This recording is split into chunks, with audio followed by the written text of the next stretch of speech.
Welcome to our echo chamber and welcome to the Auckland Unitarian Church. Our theme today is about religion in schools is coming, but key questions have still not been answered. I'm very happy to welcome our two guest speakers on this subject.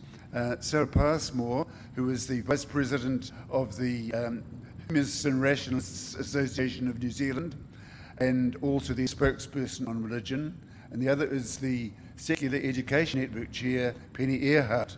Both of those are joining by Zoom from Wellington. We are very glad to hear you and look forward to discussing these issues with you.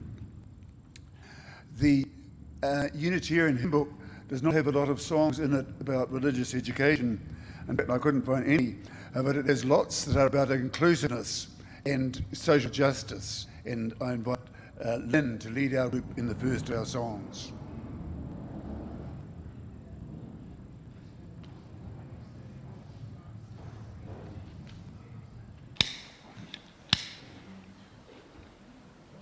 This chalice is a symbol of our shared hopes and joys. It's better to light a candle than to curse the darkness. Better to let its bright light show where you stand, for its flame will melt the dark night at the coming of new dawn, and hope will be born by that small flame in your hand. I invite you to join with me in the words of our covenant. Love is the doctrine of this church. The quest for truth is the sacrament, and service is its prayer. To dwell together in peace, to seek knowledge and freedom, to serve humankind in fellowship, to the end that all souls shall grow in harmony. Thus do we covenant with each other.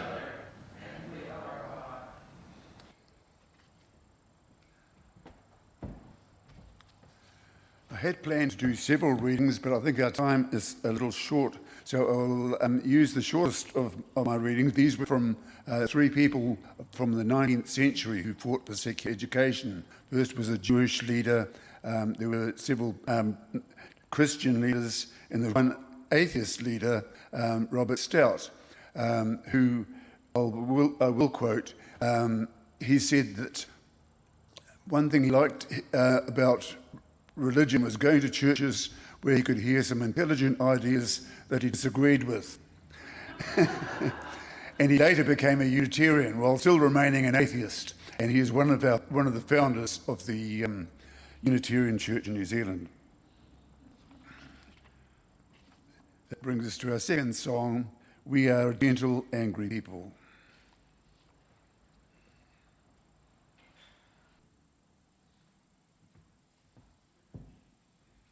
The gay people who wrote that song really were singing for their lives. They formed a choir, and a few days after they formed this gay choir, I think it was in San Francisco, a gay member of the government was assassinated, and they believed they were singing for their lives. They needed to get themselves into the public eye until people were no longer going to assassinate them.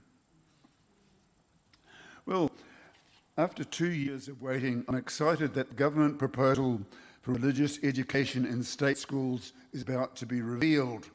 But I'm also concerned because very important questions have still not been answered, like will it include teaching about non-religious views? Will it be professional? Will it go together with an ending of one-sided religious instruction by Christians? Well, those bits of information, that report is about to come out in a few weeks. But they're going to release it, so they said, was on the 18th of November. And that made me suspicious, because that's just before the Christmas break, and that's a favourite way of burying something confidential. I spoke to the author of this report, Paul Morris, about 2 days ago, and he shared the same worry. He's been trying to get hold of the Associate Minister of Education to clarify what has happened to his report. Not surprisingly, with it up in the air, he still doesn't want to comment on it today. The reason I want to comment on it before it happens is so that we will not be caught by surprise when it does happen. The government's original steps in religious education started in 2019, after the killing of 50 Muslims in Christchurch. Later on that year, the Religious Diversity Centre held 2 forums of New Zealand religious leaders. They were the ones who recommended the government should start teaching about religion in schools. They held 2 forums and they made recommendations to the Prime Minister of what they would like this religious education to include. They said it was needed to stop the prejudice that had led to the killings in Christchurch. I got a copy of those recommendations, and I noted that they all wanted religious education. They all wanted it to be part of secondary schools as well. They did not mention the removal of religious instruction. In my view, there was a huge gap in their concerns. The next step was when this idea got picked up by the government. In a cabinet paper in October 2019, the Education Minister, Chris Hipkins, said he had accepted the RDC offer. He said the Ministry of Education and Religious Diversity Council would start a conversation about it, emphasising a shift from religious instruction to neutral religious education, taken by professional teachers. So it was Chris Hipkins, not the Religious Centre, that introduced the idea of stopping religious instruction at the same time. I became particularly interested in this idea after the Secular Education Network court case fell through. I was one of the leaders of that campaign, and when we lost, I felt we did not have enough money or energy to start another court case. So I felt that we should work with Professor Morris's report, not necessarily agreeing with it, but trying to amend it where we differed from him. It was the only game in town. Many atheists would like religion to be removed from schools altogether, but other non-religious people are in favour of religious education, so long as it includes lessons about non-religious beliefs as well. That's particularly true of humanists. Then in 2020, Paul Morris took up the job of preparing a report about religious education. He started with a survey of what New Zealanders think about religious education. He focused on members of religious and non-religious groups, and he told me that the non-religious people made up about 1/3 of the responses. I personally responded to the survey, so did a number of other people, but I also took a copy of the questions he asked. Whether there should be a special role for Christianity, whether the religions covered would include Maori spirituality, whether it would include teaching about atheism and other non-religious beliefs, whether it would include secondary schools, whether it would lead to the end of religious instruction, whether it would mean the end of religious observances like Christian songs and school assemblies. All good questions. His brief from the government was to consider these views, to report on the ways that religious education was done in other countries, and to come up with some recommendations. Unfortunately, this report was shelved for 2 years. Starting in July 2020, I made numerous requests under the Information Act to see what Professor Morris had recommended. The Ministry refused. My third application for this was investigated by the government for 20 months. It's a shocking abuse of the Official Information Act, in my view. The Act says that schools and government departments generally should respond within 4 weeks. The reason it took 20 months for the Ombudsman was that the Ministry of Education kept wanting to add things into his consultation. But he said to them, but I lost that anyway, the Ombudsman said they did have a right to discuss it in confidence. But he said it was about to be released soon anyway. So I asked another Official Information Action question, how long would soon be? When were they going to bring his report out? And the reply came back from the Associate Minister of Education, Jan Dinetti. She said it would be about 8 weeks, but she refused to answer any other questions at all, and except to say it would also be a release of a briefing paper she released that year. But the 8 weeks was a good bit of news. That's, in my calculation, 16th of November. My next decision was to share this information with other religious and non-religious leaders. They included the Secular Education Network, a Jewish leader, the Religious Diversity Centre, and finally from the Association of Rationalists and Humanists. Their spokesperson on this was Sara Passmore, who is with us today. And she returned the favour to me by sharing a piece of information she had, which I lacked. On the 1st of September this year, Ms. Tinetti told the Humanists and Rationalists, "I'm advised that the Ministry of Education did note that some groups, such as Maori and Pacific people, were underrepresented in the RDC research. The Ministry recognises that these important voices need to be explored." I thought, wow, they're going to shoot holes in Professor Morris's report. Tinetti went on, "The conversation about diversity and religion in schools is now being progressed through the refresh of the national curriculum. It will ensure that religious diversity is considered alongside other diverse perspectives, cultures, identities, values, and faith." She also attached a link to the Ministry's draft content for social sciences learning area. The document was dated 2021, so it's a bit out of date now, but it said a final draft would be available later this year. So that's 3 documents that are going to come up later this year, but no word of what is in them. In the curriculum refresh document, it does give the principles of the new curriculum, but no real hard examples. One of the principles was, or the big ideas they call them, Maori history is the foundational and continuous history of Aotearoa New Zealand. Second one was colonisation and settlement have been central to Aotearoa New Zealand for the past 200 years. The third one was access to power and its use and misuse shape life's experiences. I was actually a bit shocked to read that these are the main principles of our social studies. This is a political agenda that could have been written by Black Power. To put it more delicately, though, it is a very different context from the issues raised in Professor Morris's questionnaire. He was talking comparative religion. The ministry was talking about Indigenous rights. There was almost no overlap between what Professor Morris was doing and what this report from the ministry is doing. There was one overlap. One thing they both agreed on was that it should include secondary schools as well as primary. I think that's a small step forward. Another big surprise came from the Muslim sources in February this year. On the website of the Federation of Islamic Associations, I found out they have been invited to write up stories about their religion for the Ministry of Education. They were asking teachers to help them in this work. Then in February, I invited a Muslim education leader, Sister Rayhana, to speak here, which she did, but it didn't shed much light on it. It was about education generally.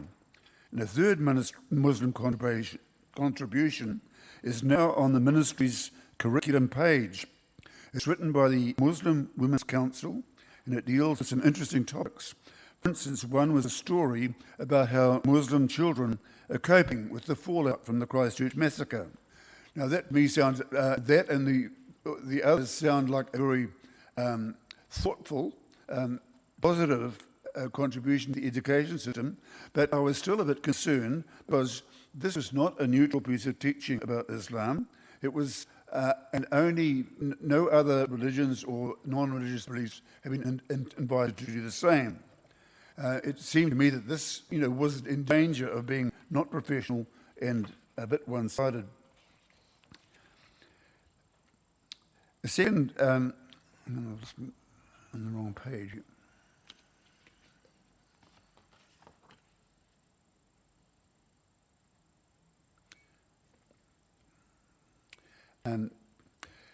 However, there is light at the end of the tunnel in this report. The most unambiguous piece of information is Jan Tinetti's statement that the new guidelines were to be tried out in schools in the first term of 2022, will be further amended, and the new syllabus would then become compulsory in 2023. So it seems that the reason for the release of all these background papers could be that they're about to start this curriculum next year. But that leaves no time for any discussion of the policy. Professor Morris's report was originally billed as the start of a conversation about the place of religion in schools, but so far that conversation has been entirely conducted in secret. So I'm left with the dilemma. Is there going to be a further open stage of consultation with the whole New Zealand public? That's what I hope it will happen, but it's far from certain that it will. So I'm inviting you to pick up the pieces. I will abbreviate this part of my address because the time is coming on.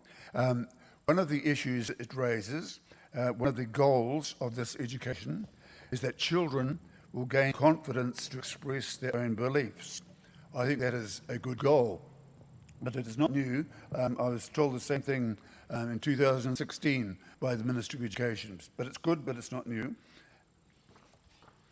The second positive goal, to help children learn with empathy the beliefs of others. Now that would be an extremely positive goal. It would fit with the original suggestion from the Religious Diversity Centre of helping to deal with prejudices against Muslims. But that too is not new. That was the ministry's view in 2016. They linked up these two goals together. They said the goal of educate about religion is to express one's own views, to help the children express their views, and study with empathy the beliefs of others. I like that thought. I like even more the thought that they are balanced together, but the ministry's fresh document has dropped that idea.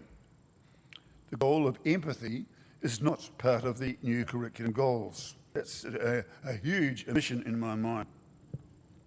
A third possible goal is the need to appreciate the stories and values of our New Zealand culture. That's strongly suggested by the curriculum fresh document, but I feel that they have overstated it. For instance, when it says Maori stories are the foundation of New Zealand stories, sure, Maori stories are important, and they have been downgraded for many years. But do we want the pendulum to swing completely in the opposite direction? I don't. I don't believe it's the school's job to tell children what their culture should be.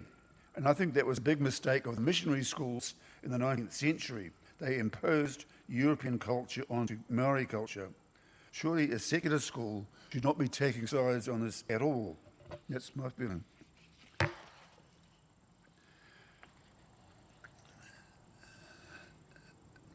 The fourth point was, do children have a right to be curious? I think they do. I would say that's the most important goal of all, to encourage children to question and find things out for themselves. I came to that conclusion from two directions. The first was PhD student Helen Bradstock from England came to New Zealand to do her PhD here on religion in New Zealand. And she said that one of the main functions of religious education is to give the children options to choose from. She said that children brought up in a Christian home need to realise that they have other options. What would Buddhism be like? What would atheism be like? And so I came to that I agree with what you said, and I invited her to give a submission to our court case, which she did. But I came to the same point from a human rights point of view. If a child is 16, for instance, they probably have a fair idea of what their beliefs are and have a right to assert them. But when they are 5, their right to talk about their own beliefs is not the main issue. They're not really actually very ready to do that. Their main need is to be protected from others imposing their beliefs on them. And they can't be expected to discover all these other beliefs on their own. They need a teacher to offer them a smorgasbord of religious ideas so they can choose.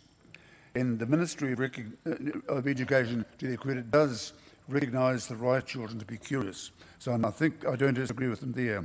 And finally, I think one of the principles is critical thinking.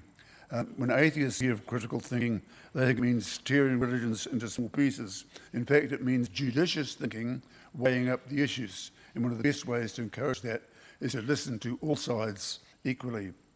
So that's my take on the subject.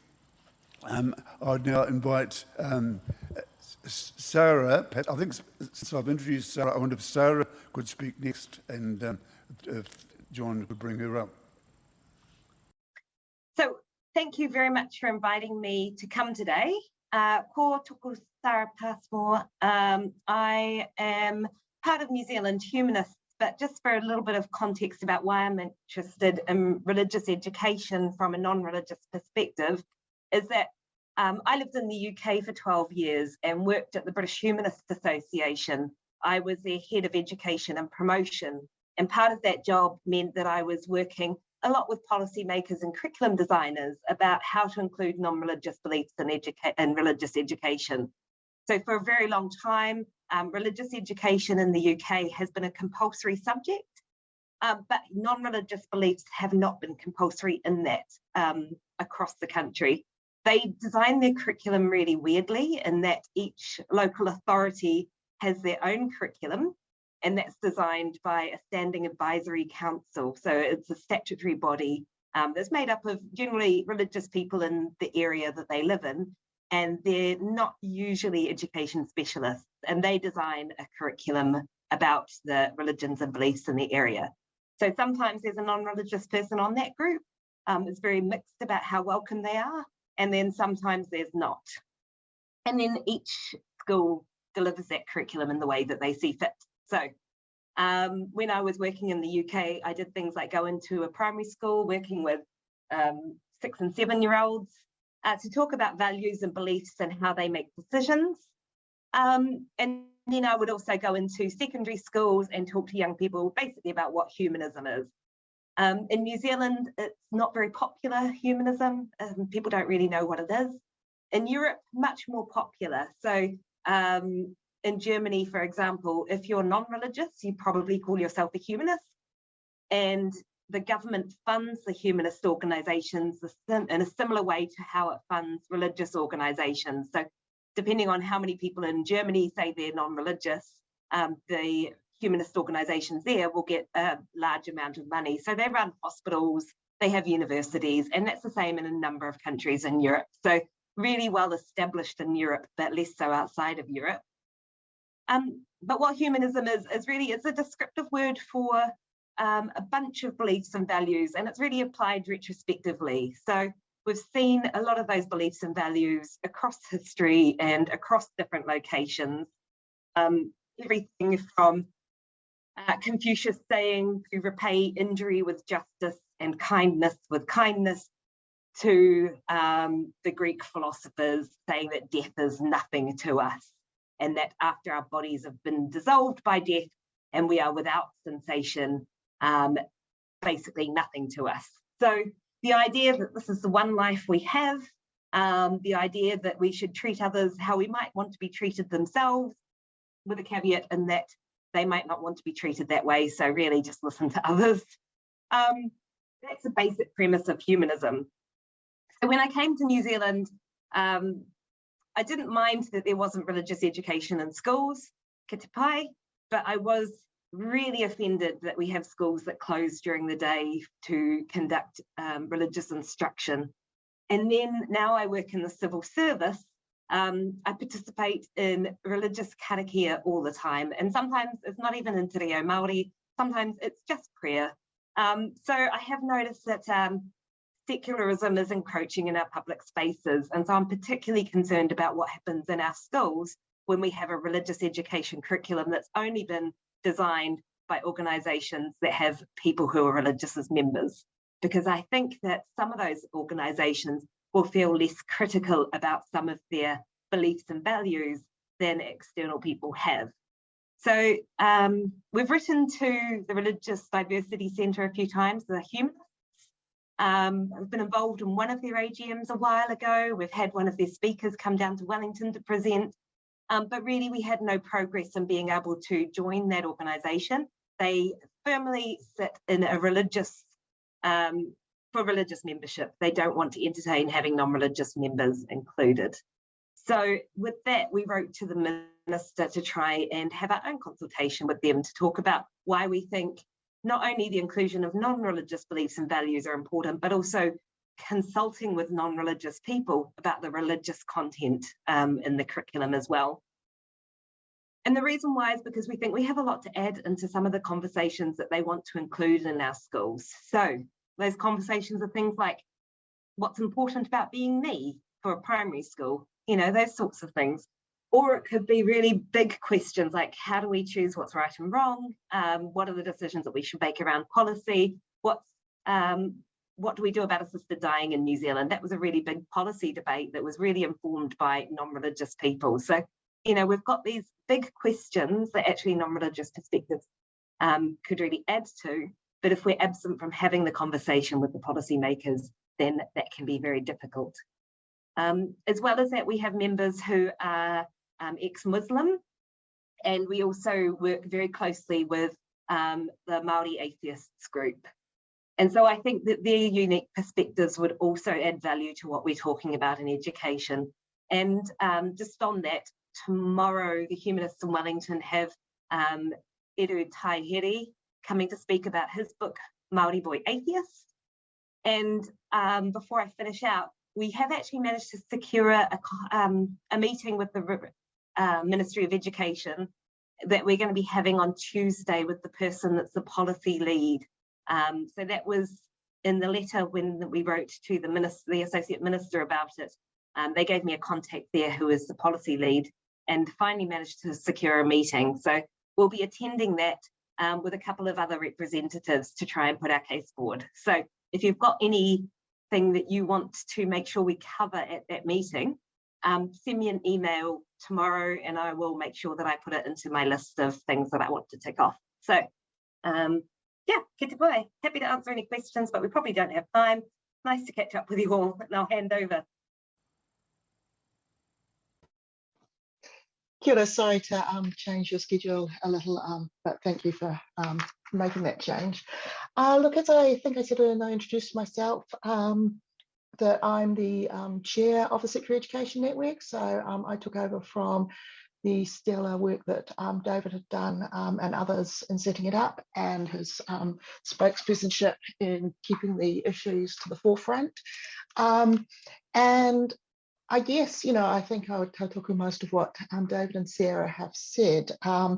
It's kind of, I guess, just to talk to you a little about what the Secondary Education Network is. We are made up of both religious people and non-religious people. And we're focused on the removal of that religious instruction in primary schools, the ability to close schools for a period of time and have non-teachers come and preach to children.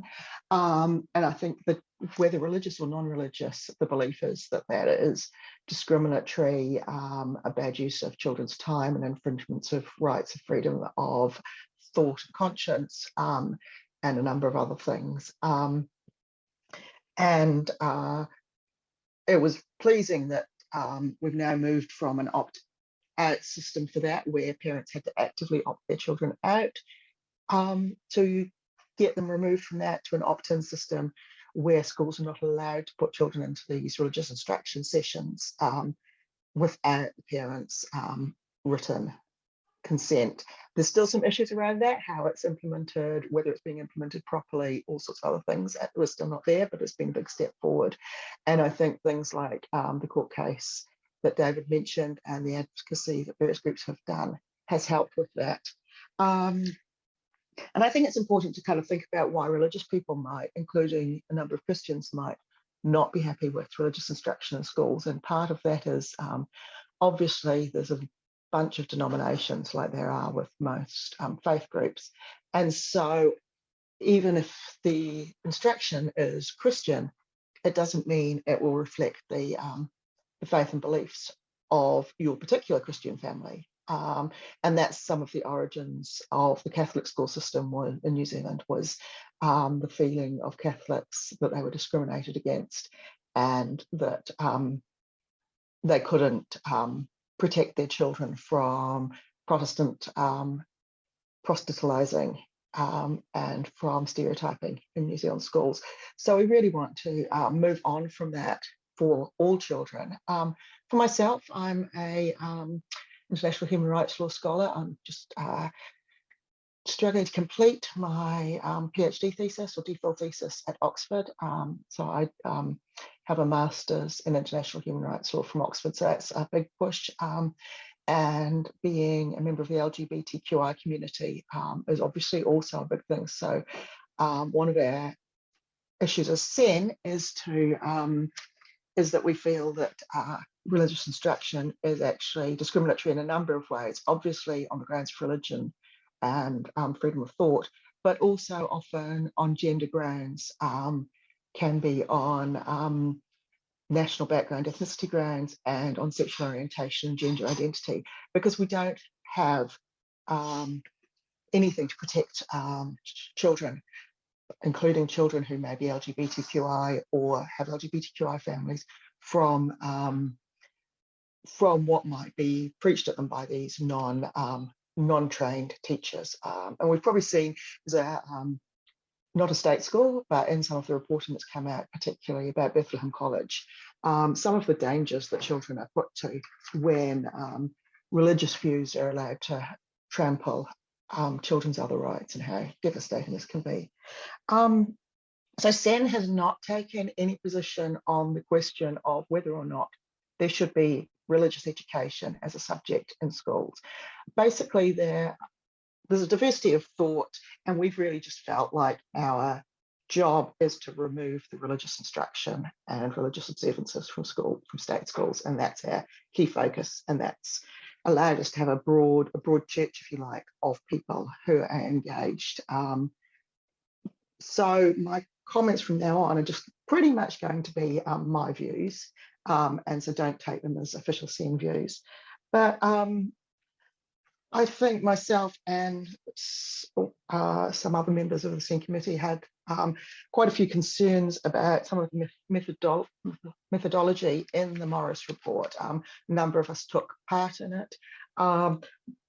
It's unfortunate that we haven't seen it, so we don't know whether, even if our concerns were noted, and I mean, one of them was the lack of diversity in the participants, both in terms of Māori and Pacific peoples, and in terms of just where the people were coming from and the representation of people who didn't have religious affiliations.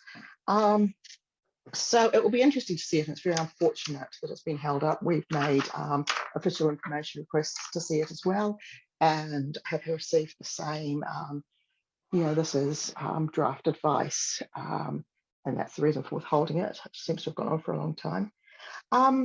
So the news, which I only know as much as has been shared with everyone here today, that possibly something is happening, and possibly this is being considered within a refresh of the New Zealand curriculum. From my opinion, that's good news. I think in terms of the timing of the release, and I have to preface this saying I work contracting in the public service, so maybe I'm tainted by the bureaucracy, but I suspect it might not be anything nefarious.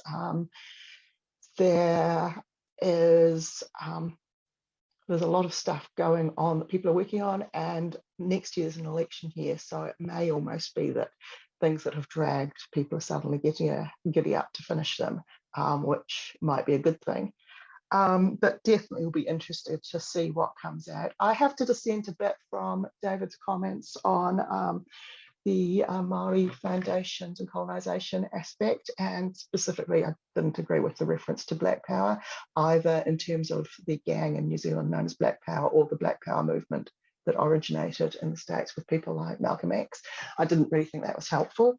But it will be interesting to see what's happening, and I have heard through my network some things about the New Zealand history aspects.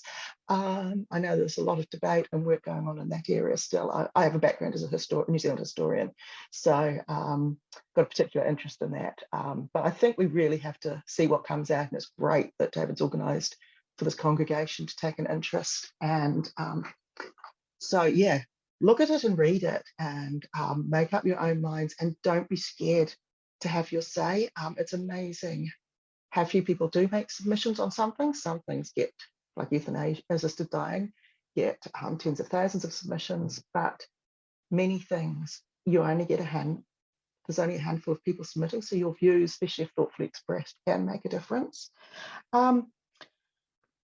In terms of the UK style of religious education, which I have seen from my experience living in the UK, and I'm not necessarily a fan of the idea that we should replicate that here.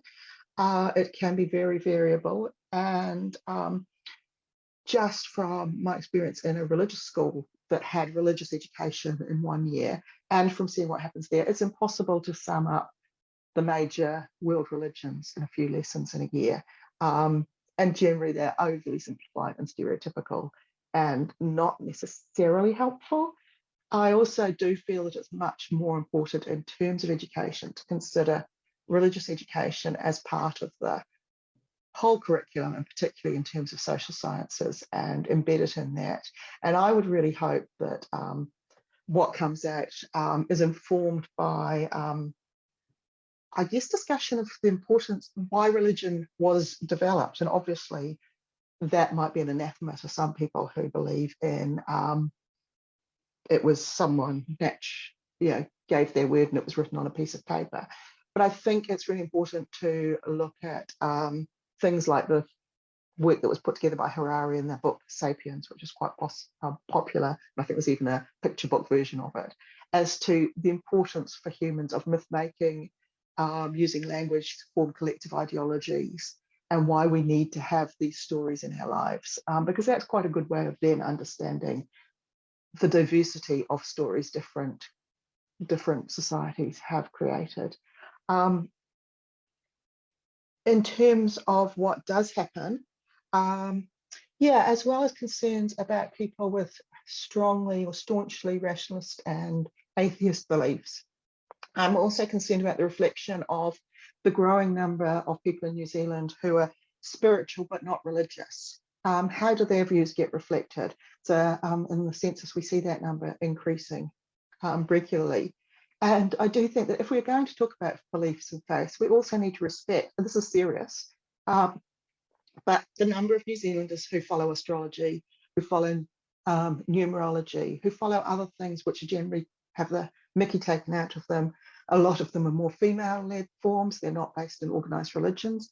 But those sorts of faith systems also give something to humans and also influence children. So children raised in a family that follows astrology will have at the dinner table been told, their attribute in such and such a way is because they're Sagittarian. And so they need to understand how that fits into a faith system as well.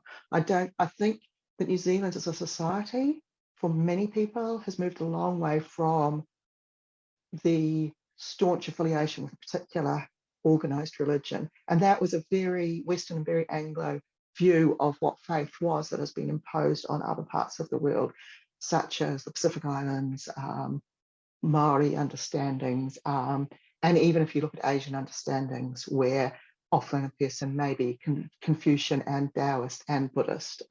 My particular form of Buddhism doesn't go there. We're just Buddhist, but those interminglings often happen.